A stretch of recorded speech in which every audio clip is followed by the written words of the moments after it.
aboard the Athletics Can't Wait Jets podcast, your nonstop shop for all things Jets. Now here are your hosts, Tim McMaster and Connor Hughes. Listen safely. Can't wait! Clearly, it's not good enough. Ever since that Tennessee game, it just hasn't been good enough. Atlanta, we played all right, but ever since that bye week, just not nearly as good as we want it to be, and it's something that we've got 8 games left, and from coaches to players, we got to find a way to get better every day, or otherwise you're selling yourself short.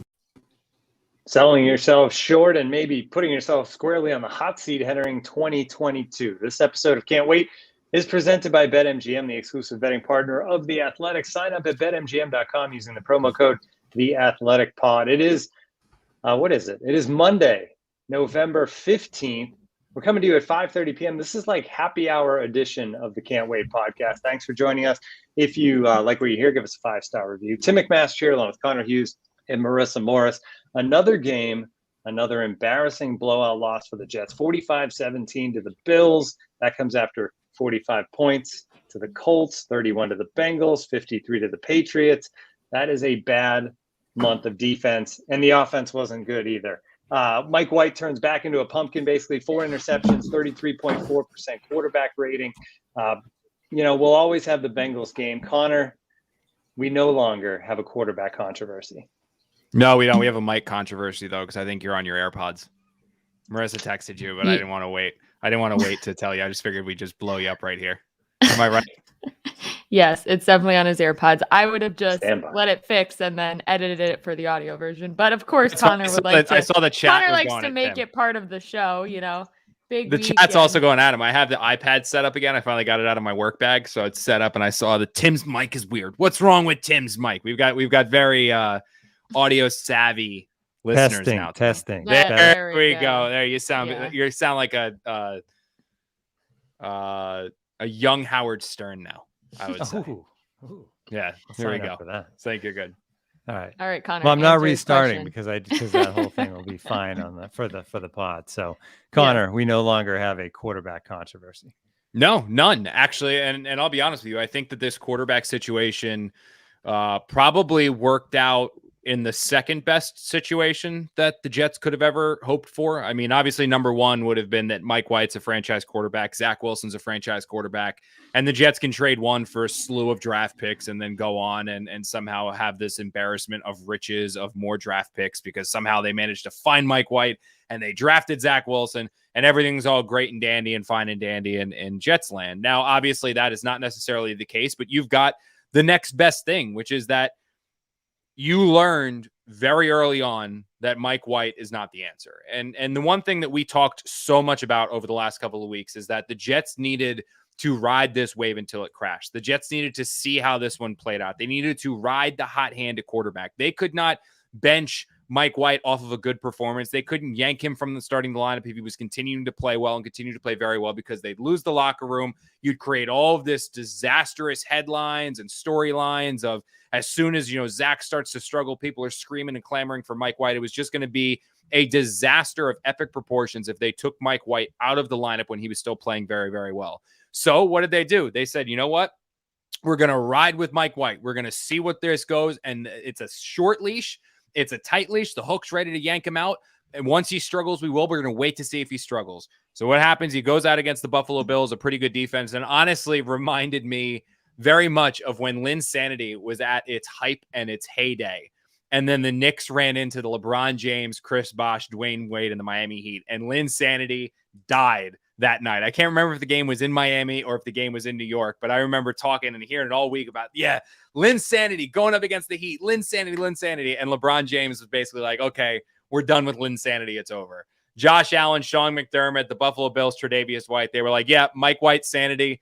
It's over. It's done. We're moving on with it. And we've seen some bad quarterbacking performances. This was and officially ended as the worst quarterbacking performance we've seen. The 4 interceptions, 3 of them really, really bad. The second one, the worst of the bunch, a 33-point-something quarterback rating. The Jets allowed this to play out organically, as Robert Saleh said.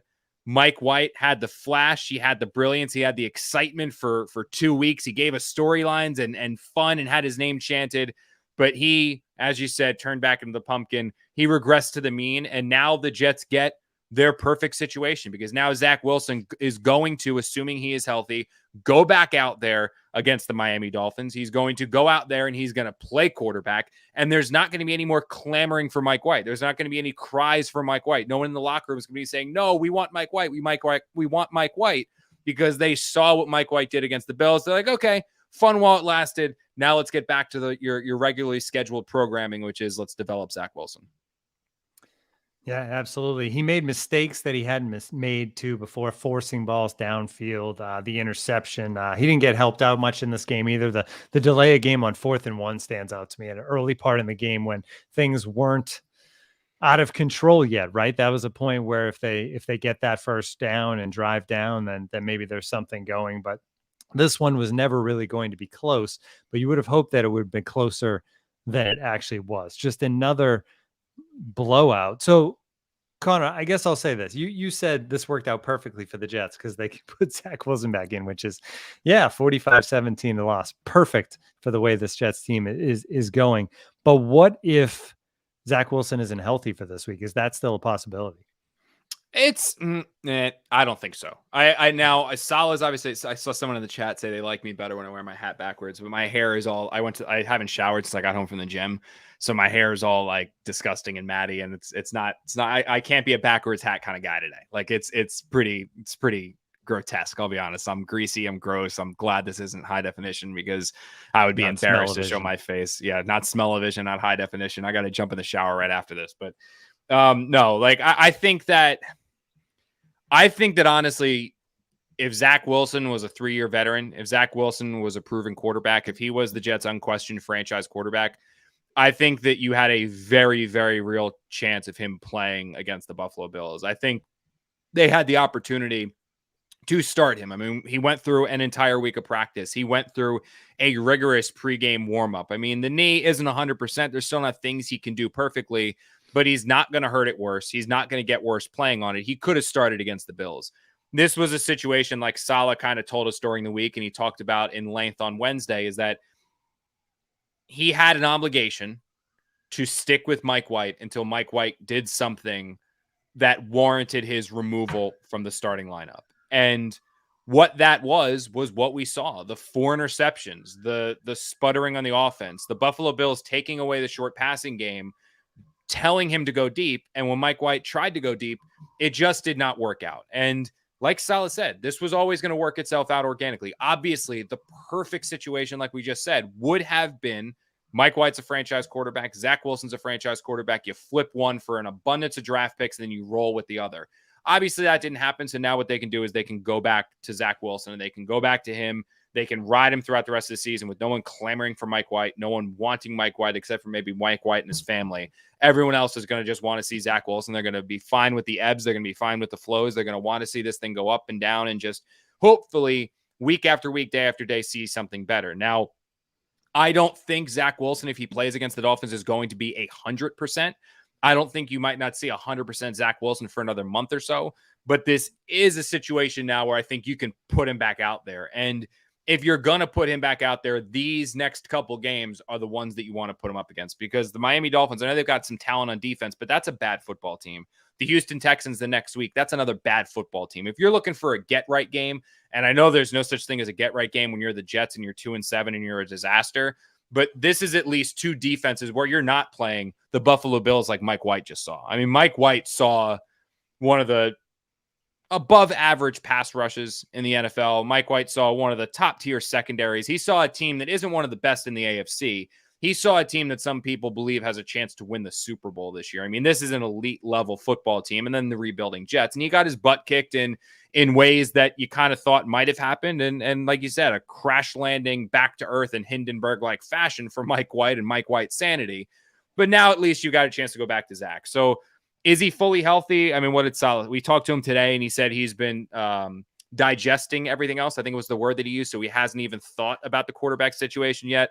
He said he's going to think about it today. He'll think about it tomorrow. He'll see Zach Wilson in the trainer's room and get the report from the doctors, and then tell us what he's going to do on Wednesday. But no, I would put all of my eggs. Maybe I'd leave one out just in case I get hungry. But basically, all of my eggs are going to go in the basket of It's not Josh Johnson against Miami. It's not Mike White against Miami. It's not Joe Flacco against Miami. It's going to be Zach Wilson against Miami. It's going to be Zach Wilson the rest of the year as long as he stays healthy.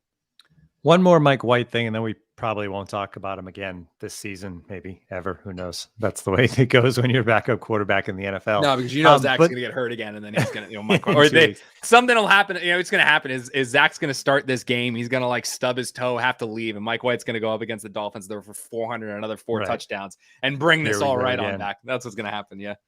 But seriously, I mean, the Bills game aside, because they are the best defense in the NFL. I think the other thing that the Jets learned from this whole 3-week thing with Mike White and Zach Wilson being hurt is that while Mike White is not a franchise quarterback, he seems like he's pretty good backup NFL quarterback. And they have that guy when, we didn't know if they actually had that guy on the roster. Now I think we do. Yeah, look, I mean, I think that's probably the perfect way to sum it up. And he's cheap. He's not expensive. And I think he is the player now also that, look, you're not going to flip him this offseason for the massive cash of draft picks. No one's going to look at what Mike White did for 2 series against the Colts, that game against the Bengals, and then the disaster that happened against the Buffalo Bills and say, like, this guy's got franchise quarterback potential. But what he now is he is somebody who has a game and a little bit of experience here on his resume now where at least there's maybe he can play. There is that storyline out there. Maybe he can play. And if he has another good training camp, if he has another really good preseason and puts some really good film on tape, maybe if Zach Wilson goes down for another stretch next year and Mike White comes in and plays some good football, this could absolutely be a situation where the Jets can possibly flip him for something. It's not going to happen this year. It's not going to happen this offseason. But now at least we went from a player that we did not believe, and I know people have tweeted it to me because they went in, they dug into the archives of Can't Wait to find me basically saying Mike White sucks from August. You went from a guy that really not even said it all last year too. To be honest, they had plenty of areas to find. I mean, look, I'm not. Look, I'm a big guy.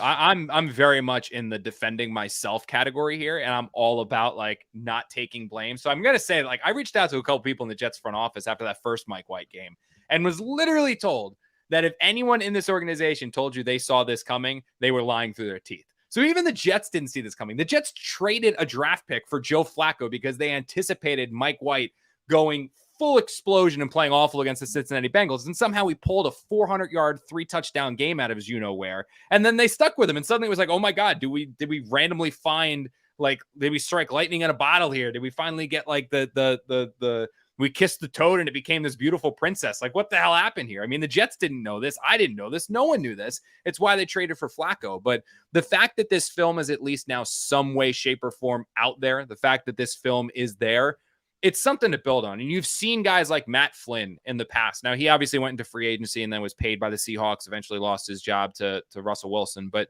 somebody who had a couple good games and then got paid off of it. The Philadelphia Eagles used to flip guys for draft pick all the time. The New England Patriots did it with Jimmy Garoppolo, where they traded him to the San Francisco 49ers. Now, obviously, Jimmy had a stretch of like 4 or 5 games where he played really good football, was a little bit, there's more hype around him. He was a higher draft pick, things like that, learned behind Tom Brady. There was that aura and that mystique as well. But now you have at least someone that you can feel confident in coming in if something happens to Zach Wilson. It's not breaking the bank. He's still only 26 years old, and you have game film where he's looked good, where if the Jets continue to develop him, he puts some good film on on tape in the summer next year and in preseason next year, and maybe gets a chance to play in the regular season the next year or so, that you could potentially flip him for something. Maybe it's a third, maybe it's a fourth. You could get some draft capital, I think, for Mike White, because, look, he didn't do this in Cincinnati. He didn't do this playing for the Cleveland Browns, no offense. He didn't do this playing for the Jacksonville Jaguars. I mean, he did this in Manhattan. He did this in New York. He did this where overnight heroes are born and people crave this kind of attention. So, I mean, there's going to be an aura and a mystique around him for the next little bit. And maybe if he can build on it, the Jets can be able to benefit from this as well and flip him for some kind of pick. All right, we're going to take a break. We still have a lot to get to. We're going to talk about Rex Ryan, his comments, Robert Saleh's response to that. We're going to talk about the defense, which is another problem entirely, and a little more Zach Wilson as well, but we'll be back. Can't Wait listeners have heard us talk a lot about Magic Spoon because it's just so good. Growing up, cereal was one of the best parts about being a kid, but we had to give it up because we realized it was full of sugar and junk that you really shouldn't eat until Magic Spoon came along. There are 0 grams of sugar, 13 to 14 grams of protein, and only 4 net grams of carbs in each serving, and it's only 140 calories a serving. It's keto-friendly, gluten-free, grain-free, soy-free, and low-carb. And you could build your very own custom box. Available flavors to build your own bundle include cocoa, fruity, frosted, peanut butter, blueberry, cinnamon, cookies and cream, and maple waffle. So, if you want to test it out, go to magicspoon.com/wait to grab a custom bundle of cereal and try it today. And be sure to use our promo code WAIT at checkout to save $5 off your order. Magic Spoon is so confident in their product, it's backed with a 100% happiness guarantee. So if you don't like it for any reason, they'll refund your money, no questions asked. Remember, get your next delicious bowl of guilt-free cereal at magicspoon.com/wait and use the code WAIT to save $5 off. Thanks to Magic Spoon for sponsoring this episode. Whether you've been in a relationship for years or if you're just getting started, having confidence that comes from preparation means you're free to enjoy the moment when that moment comes, even though you are far from ordinary. The truth is that ED is really common. In fact, 52% of guys aged 40 to 70 experience some form of erectile dysfunction. Go to GetRoman.com/wait now to speak to a U.S. licensed healthcare professional about ED and get $15 off your first month of treatment. The benefits of ED treatment can help you reconnect with your partner. Roman Ready is confidence personified. It is the self-assurance that comes from knowing you've prepared yourself for the moment when the intimacy arrives. Roman's system is completely confidential, totally discreet. There's no big logos or labels on the packaging. With Roman, you can get a free online evaluation and ongoing care for your ED, all from the comfort and privacy of your home. A U.S. licensed healthcare professional will work with you to find the best treatment plan. If medication is appropriate, it ships to you free with 2-day shipping. The whole process is straightforward, convenient, and discreet. Getting started, also simple. Just go to GetRoman.com/wait and complete an online visit. Go to GetRoman.com/wait today. And if you're prescribed, get $15 off your first month of ED treatment. Make sure you're ready to have confidence and control this fall. Roman Ready. I see Michael Dunn in the chat talking about his jersey that we saw on Twitter, by the way, number 27, Dunn jersey. We got to get the Can't Wait jerseys out there so that instead of wearing these, Jets uniforms that people don't want to wear, they can wear our t-shirts, our gear. We're working on it. We'll get there eventually. All right, back. I thought you were going to jump in with something there, Connor. I'm talking about swag, and you're like, he was commenting in the chat about a video game. That's why. That was a long time. He probably time. didn't even hear a word. No, that's not true. I heard every word that you said, and on the tip of my tongue a couple of times was, "When are we getting that new logo in here?" And then I was like, "Wait a minute, I don't know if that's gonna what." Oh no, okay. No, it's not on me. I don't think it's on me. Never mind. If it was, that's something. Yeah, is it? Wait, is it on me? No, it's not. It's not on you. It's not on Never mind. What the hell, Chris? I thought your sister was doing it. Oh no, we can't. I got confused. Yeah, we got that got nixed. It has to come through the Athletic, which we got to work on that last one. But that's beside the point. Anyway. So I didn't think I was allowed to talk about the new logo until it comes, and then the swag we're getting. I would be rocking the Can't Wait swag all the time. I see all these other pods that have they're selling their brand. We got to get ours out there. Friends. Of course, us, the podcast that we've built, that we've grown, that we've broadcast, that we've pocketed, and profiting off YouTube, profiting off this swag that we're going to be selling. And we can't even. We took us 6 months to get Marissa a freaking microphone, but that's neither here nor there. Yeah, all this money goes into a pot, and the people that are responsible for creating it, do we get anything off of it? Oh my goodness. That's we the get way the the joy world of the listeners. The joy of the listeners. That's the way of the world. The fun of doing this.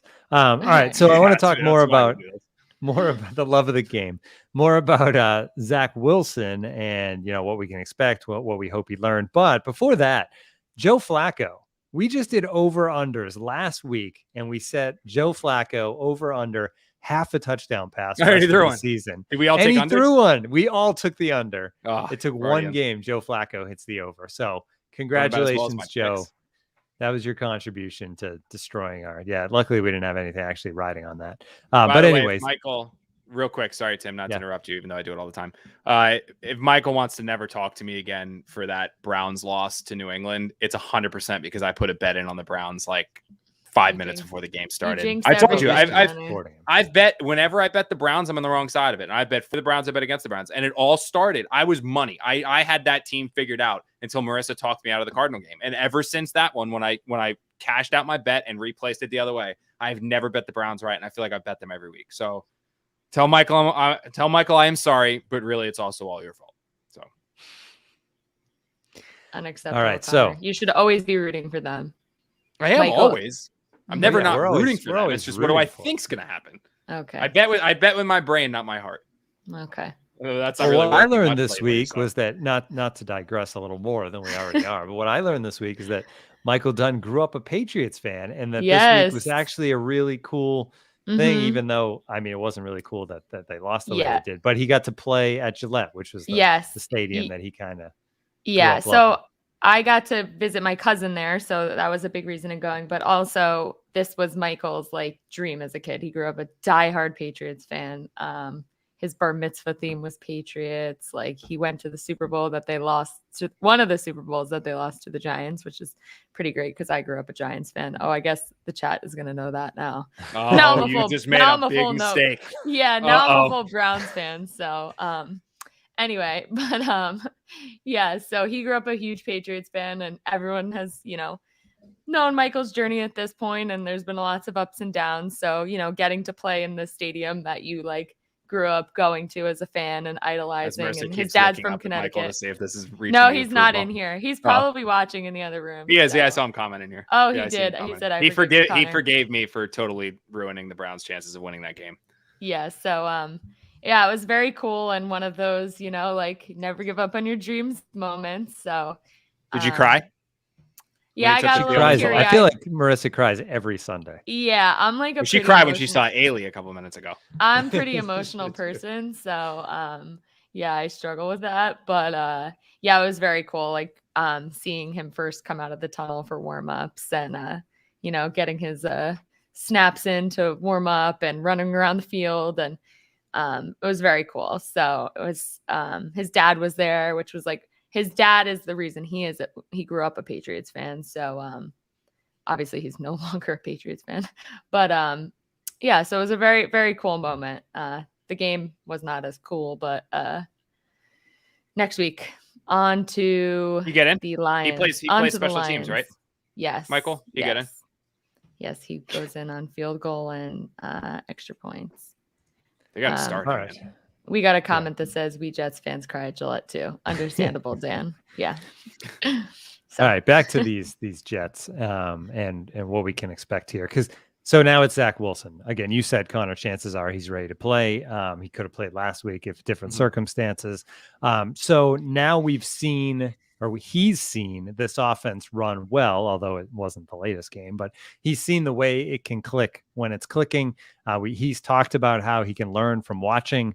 So now we get to find out, right, if he did learn from watching and he gets, like you said, a good run up of games to do it. So as we get into these games, what are we looking for early on? Is it just him taking what's there and not taking as many chances? Is that the first sign that like something is a little bit different now with Zach Wilson?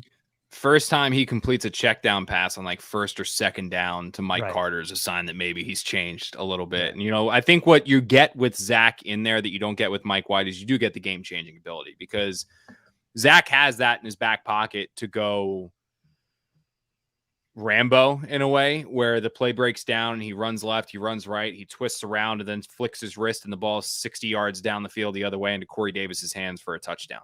He has the ability to do things that very few quarterbacks in the NFL have the ability to do. I mean, he is just that physically gifted. He was tapped twice on the hand with the talent wand when God was making him up top. This is how things work with Zach. But in the NFL, you're playing with a lot of players that were tapped once or twice on the head by the talent wand, and so the things that you got away with in high school, the things that you got away with in college, the way that you played, it doesn't work. And we've talked about this on the podcast a lot, that what the Jets have been trying to instill in him dating back to OTAs is to play within the structure of the offense and pull that magic out as like a last resort. You can't live by the magic. You just want to have it as one of the things in your repertoire, one of the pitches in your rotation. That you just want to have the ability to do it, but not do it every time. But when Zach has played one style of football his entire life, it's very hard to just say, okay, now I'm going to do something differently. So I think, and we said this too, that like, I think honestly what hurt him the most early in this season was the fact that the one game where he had legitimate success, the one game where he won Rookie of the Week, the one where he was like, oh, wow, Zach's turned a corner, he did it playing hero ball. So it didn't matter that he had 5 starts where hero ball didn't work. It was the one that it did where he's like, well, this is what worked before. This is what worked for my one win. I'm going to stick doing this. But I think by him sitting back and him taking a step aside and seeing Josh Johnson throw for 303 touchdowns, seeing Mike White throw for 403 3 touchdowns in the game that he beat the Bengals on. It was like it was seeing, it's the old seeing is believing. It really was that. It was that he now saw it. He believed it. He saw the way that this offense is supposed to run and the success that comes from this offense when it's run that specific and that type of way. And now it's just a matter of, can he go out and do it?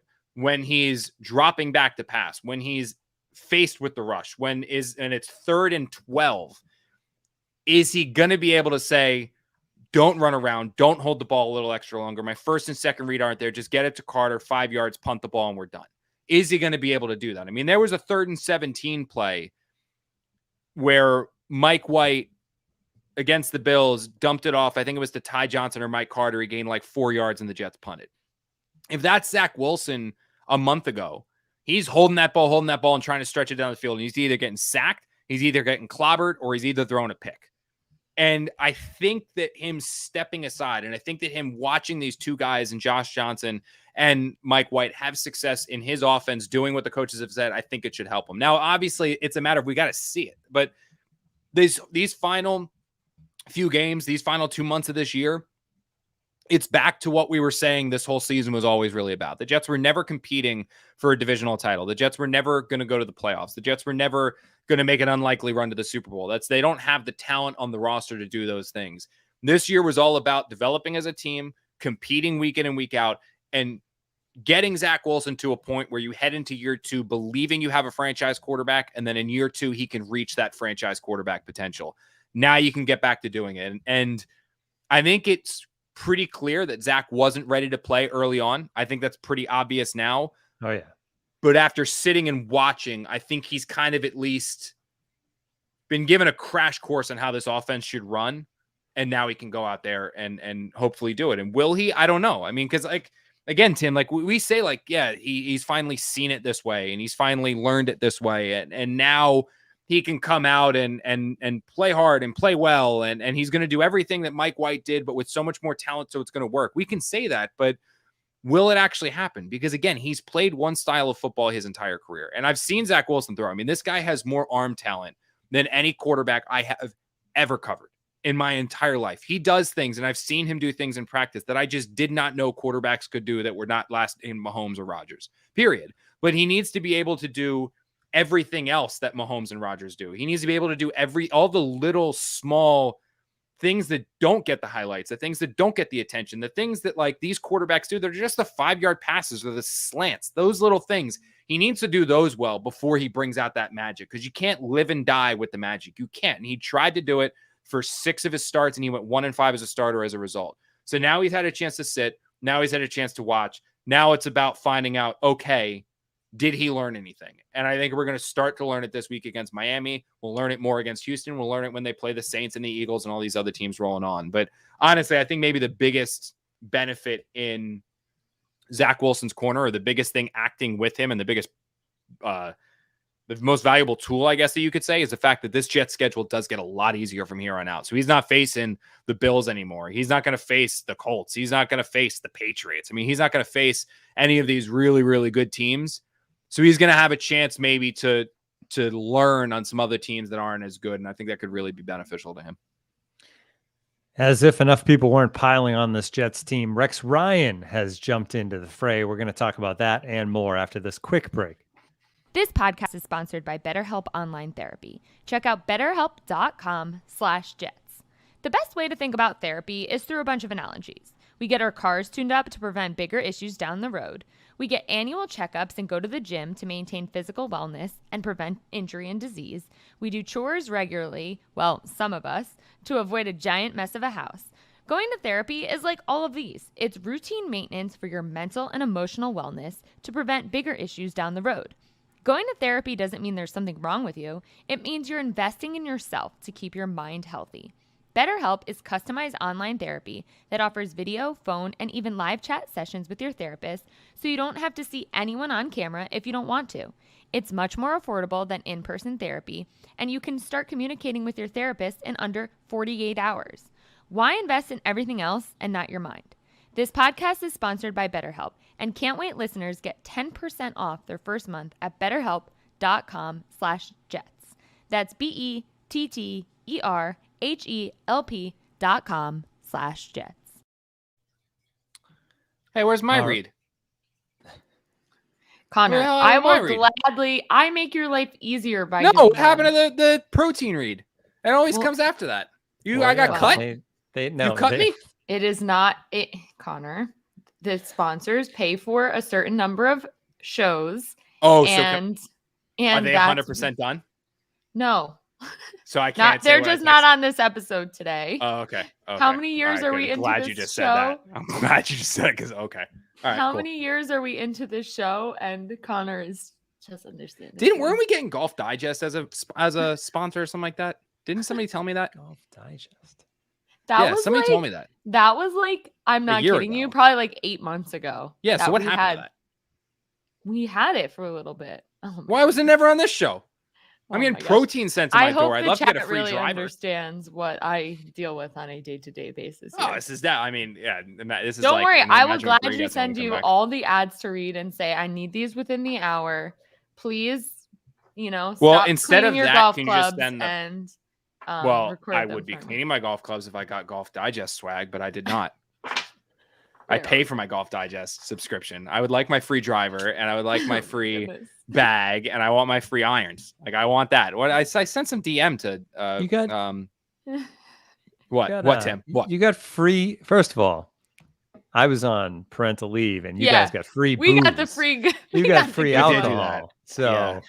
Yeah, We got a little sorry, mad Tim. about that though because we got so we got like a certificate to spend, and of course I went way over it. So well, Bree that's what they want, Bree- yeah. so Bree sees our joint credit card. She's like, "Why is there like a $60 reserve bar?" Like, Tally, I thought you got it for free. I was like, "Well, we got the first $100 for free." I was like, "The rest of it I just spent." It's like we threw it right on there. So that was fun. Yeah, you did Tim miss really that. missed out on that one. That was Oh, Sorry one of the about better that. ones. You That was got So a reserve baby instead, bar, which is come way on- better, yeah. Tim. But Oh, way reserve bar, better. come on back. Come on Yeah. back. Yeah, HelloFresh Another was brand. good. I like that. They gave us some good swag. Ritual has been really good. I mean, I've got like 5 bags of protein coming every single day. Like every month now, I get another 5 bags of protein. So like, it's a little Bro, bit Connor's of an getting overload. jacked. All right. Yeah, I can't eat it all. I can't use it all. Like so, it's just sitting here. But yeah, we've got We're that coming very in. The reserve grateful bar was to good. all of our shows. You know who probably Yeah. doesn't use Except for Golf Ritual? Digest, who sent me nothing. So yeah, it's You know who probably doesn't use cutting the Ritual? cord there.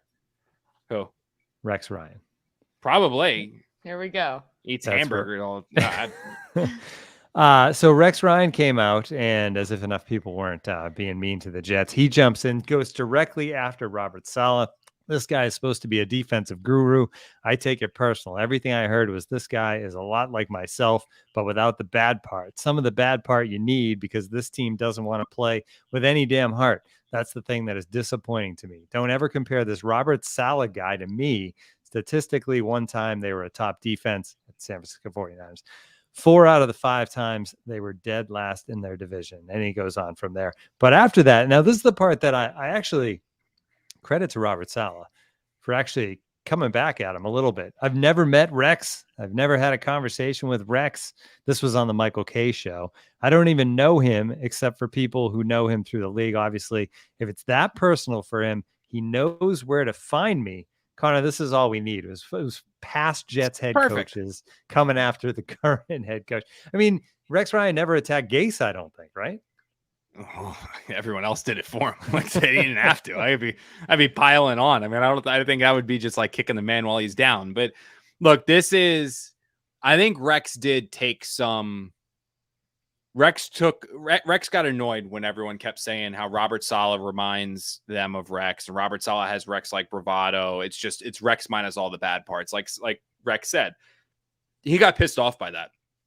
So now when he's looking at this and he sees Robert Saleh struggling, he sees the defense struggling, he wants to be relevant, he wants to make headlines, he wants to see his name in the news because that, I think, got Rex off more than anything else was being able to see his headline and make headlines and be talked about. He loved that stuff. He loved being the one that everyone talked about. He loved being the one that everyone, anytime his name was in someone's mouth, he loved it and he relished it. It was the attention. He was an attention whore, and it was what he loved. And so he's no longer the head coach. He's no longer the defensive coordinator. He's no longer in the news unless he puts himself in the news. So what he saw was an opportunity to go back at the team that he used to coach, go back at the ex-girlfriend, and kick her while she's down. And he saw Saleh as the opportunity to do that. And what I don't know is that if he expected Saleh to fire back like he did, because look, I'll give you credit. Saleh took the high road. Like I think he did. He defended himself, but actually what Saleh said reminded me of when Eli Manning stood up when Tiki Barber said when he tried to be a leader, it was comical. And Eli took back. He defended himself. He stood up for himself. He threw a couple zingers in there, but he didn't do it in a way that degraded Tiki Barber. Robert Saleh easily could have made foot jokes. Saleh easily could have made fat jokes. He had his brother do that instead. He did. Yeah, I can promise you that when Saleh sees that, he is not going to be very, very happy. Like that's going to piss Saleh off a little bit because he's not one that's you want like to read that. what his brother said? Yeah. You have it up? I don't have it up if you want to read it. All right, we'll pull it up. But you can continue. Before we get to that is that, I mean, Saleh, I think, took the high road enough where he fired back. He defended himself, but he didn't do it in a way that was annoying. And he didn't do it in a way that was uncalled for. He didn't hit below the belt. If anything, he just threw a couple jabs and then one last shot at the face. That's what he did. And look, good for him. Good for him for standing up for himself. I mean, he's got enough problems to deal with his defense right now that he doesn't have to deal with Rex Ryan. And I think what's a little annoying is that, like, I've confirmed, like, Rex and Saleh don't know each other. They don't, like, Saleh doesn't know him. Like, they've never met before. They've never talked to each other before. So you're throwing shots and haymakers at another coach. And this is, look, Rex tried to get back into the NFL like 2 years ago. Like, I can't remember what combine I was at, but it was like the entire talk of the combine that Rex was getting back in the coaching, that he was already contacting people for his staff and he was going to get back in as a defensive coordinator, someone like he was going to do it. I don't even think he got an interview. Like, he's a joke. Like, no one takes him or his brother seriously. And so for him to try to start throwing these shots, these like, I never want to be considered. I don't never put my name in with Saleh again. Like, dude, the guy's like 8 games into his coaching career, and you're taking that haymaker. Like, it's just. I mean, like, I honestly, like, I remember when Saleh when he hired his brother as defensive coordinator, and like they're taking pictures for the Buffalo media riding the bicycle together. Like, that's embarrassing. That's a lot more embarrassing than your defense allowing 45 points in back-to-back weeks, that you and your brother are riding a bicycle together for a good headline. Like, that's just, you're trying to be like, I can't keep going. But yeah, read what Saleh's brother said if you have it up. David Saleh tweeted, Rex Ryan took over a good Mangini roster, won with it the first 2 years, and lost with his own roster every year after. The only person making comparisons is you in an effort to stay relevant. Stick to podiatry and eating cheeseburgers, clown.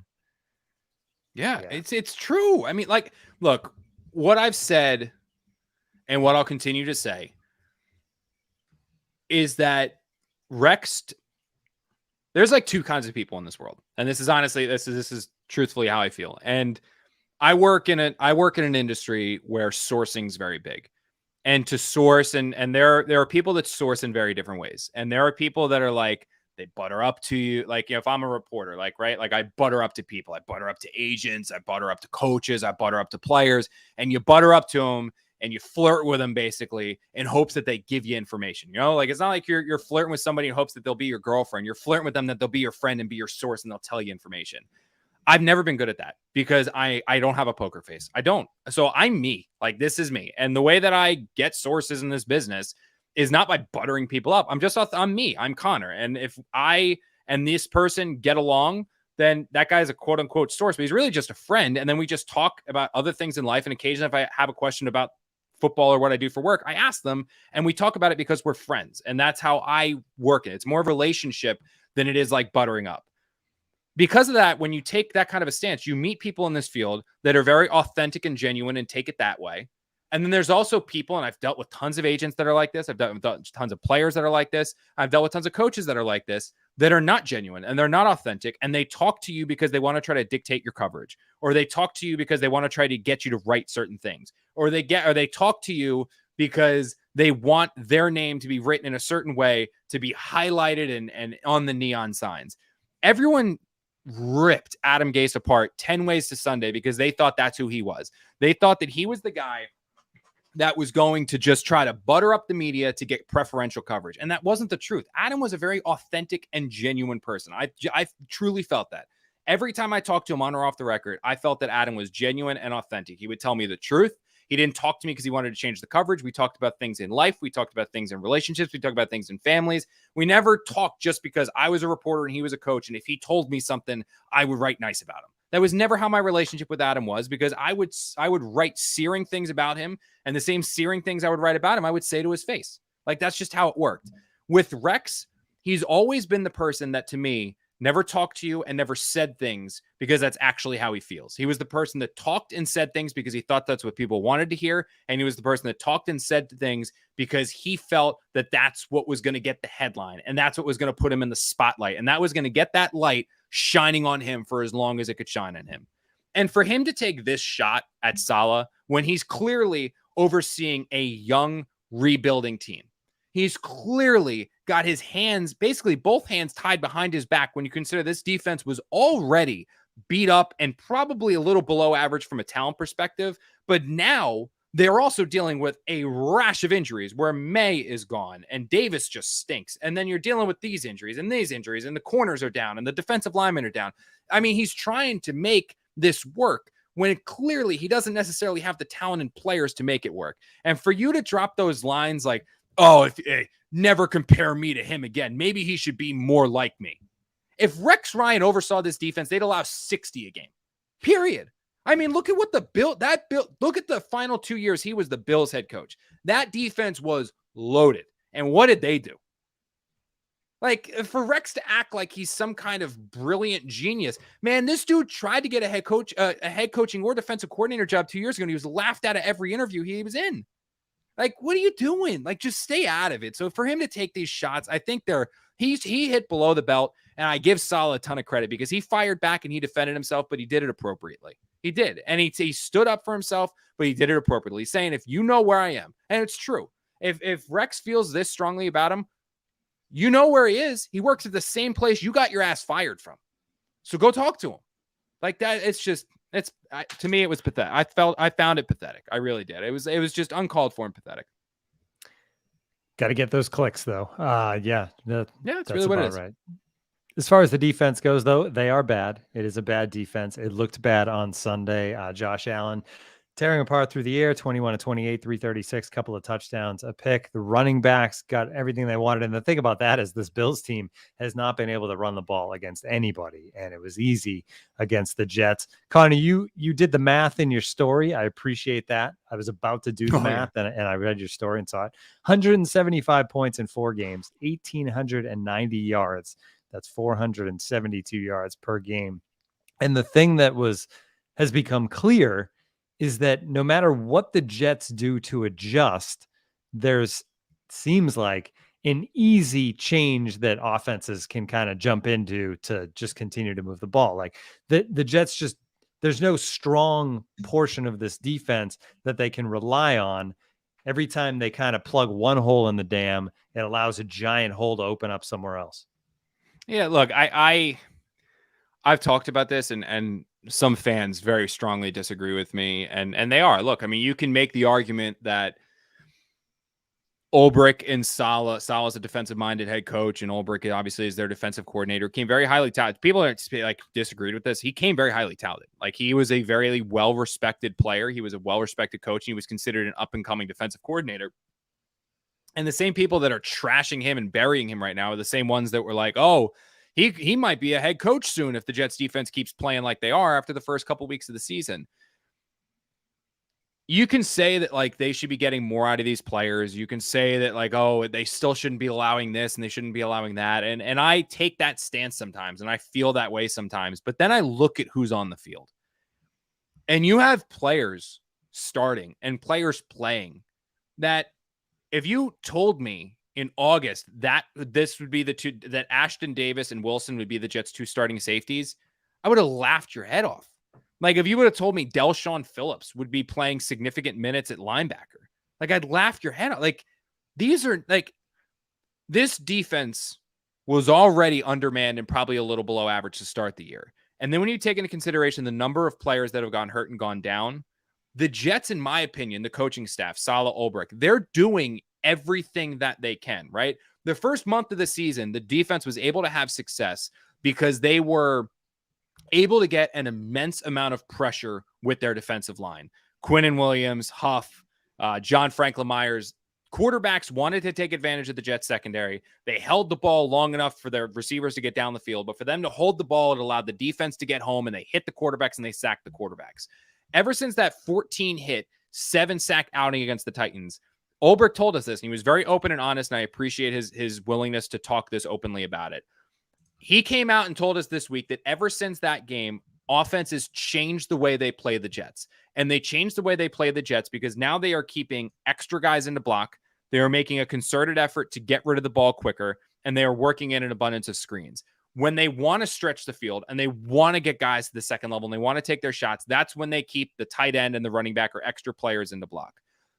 They've taken the Jets' strength, the one strength of their defense, the one area that you could honestly say, you know what, that's pretty good, and they've mitigated it. They've taken it, they said, we're not going to let the defensive line beat us, someone else has to. So the Jets now have to counter that.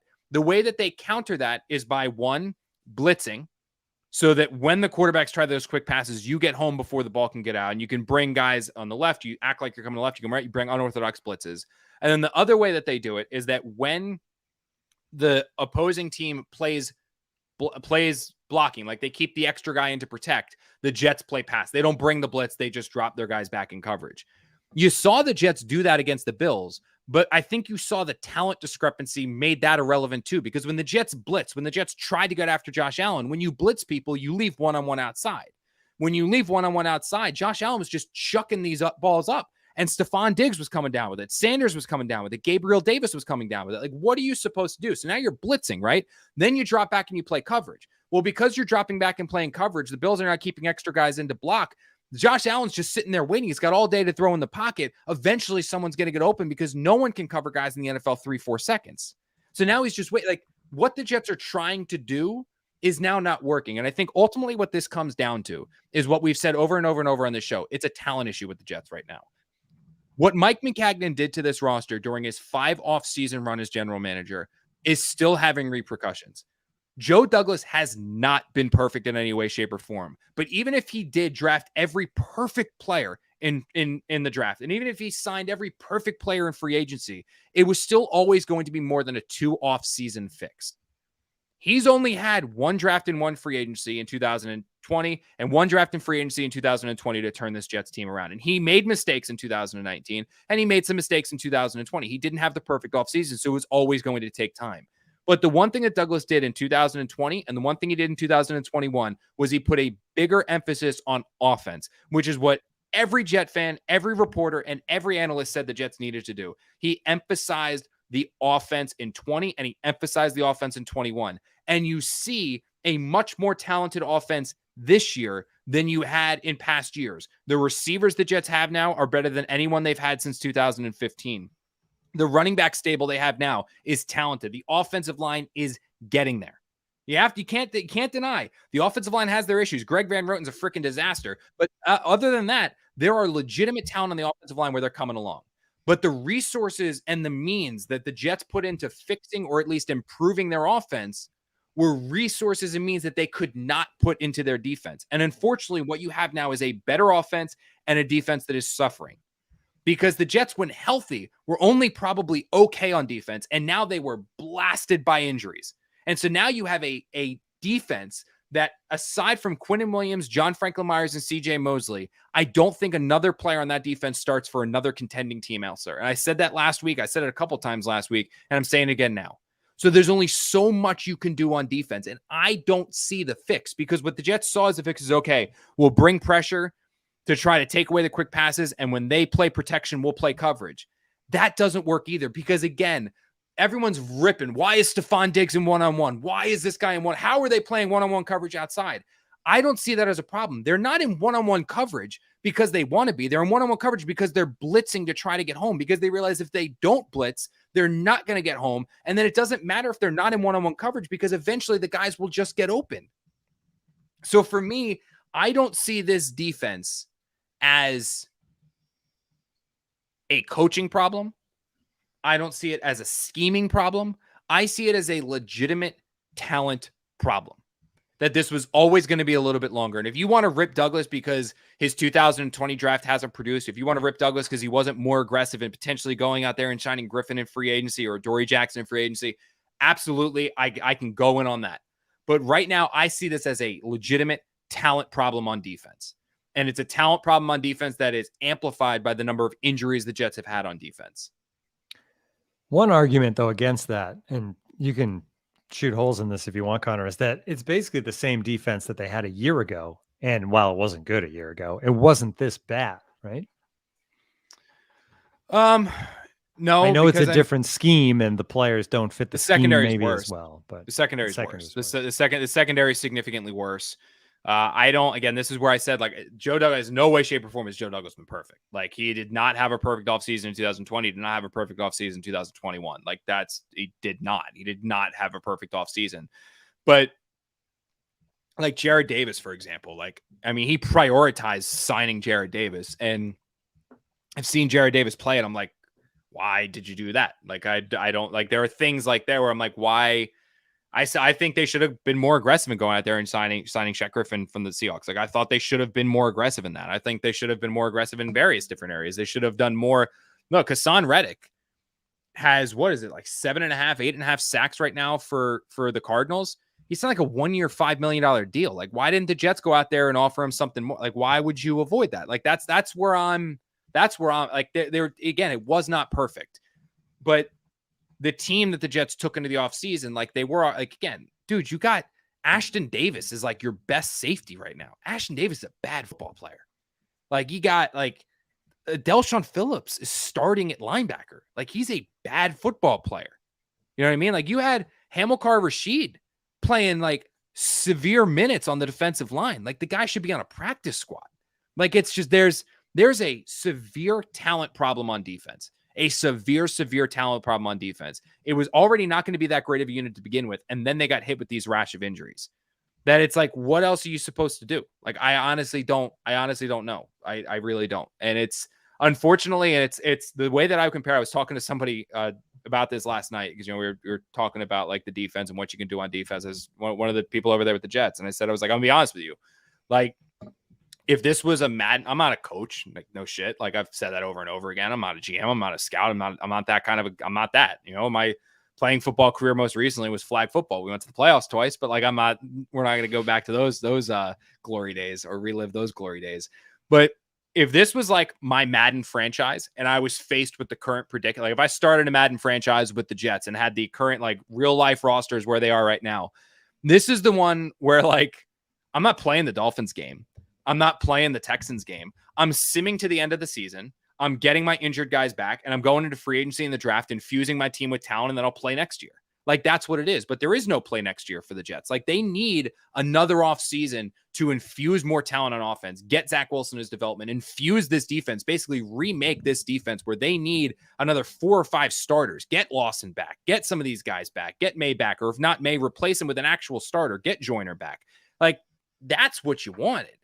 And unfortunately, the only thing you can do there is time.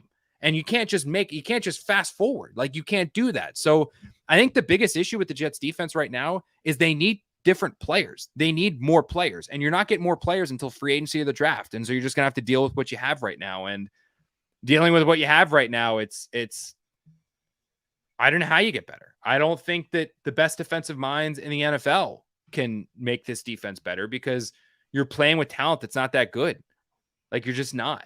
I mean, Bryce Hall is a starter. Javelin Guidry is a starter right now. Phillips is a starter. Someone named Wilson, who honestly I forgot was on the roster, I didn't know he was on the roster, is starting.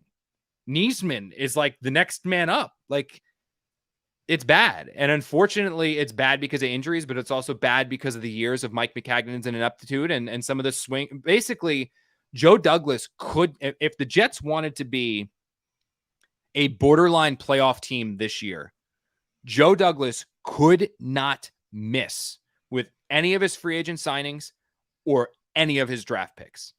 And he missed on free agent signings like Greg Van Roten. He missed on draft picks like P. Ryan and James Morgan and Ashton Davis. He needed to hit a home run, and then maybe the Jets would be in a position where they could compete for a wild card spot this year. That was never going to happen because no one's perfect. I mean, if you hit it a 30 or 40% clip in the draft, you're a genius. So it's always going to take another offseason. And unfortunately, what you're seeing now is the repercussions of a general manager that said, we're going to invest the majority of our resources on the offense, and then we'll deal with the defense this offseason. Unfortunately, when you take that route and then that defense is also hit with injuries, you get the results of what you have right now. And we will see if the just bloodbath continues, 45 points per game the rest of the way, or if they can find some way to stem the tide. They're not going to play the Buffalo Bills every week. That should certainly help things out. All right, that's going to do it for this edition of the show. We're going to be back with you later in the week to get you ready for next week's game against the Dolphins. You can save 33% off a subscription to The Athletic right now. Read all Connor's stuff, all of our NFL writers, all of our other sport writers, Premier League, the best sports writing anywhere it's happening at The Athletic. Go to theathletic.com/can't wait. We'll be back later in the week. We can't wait.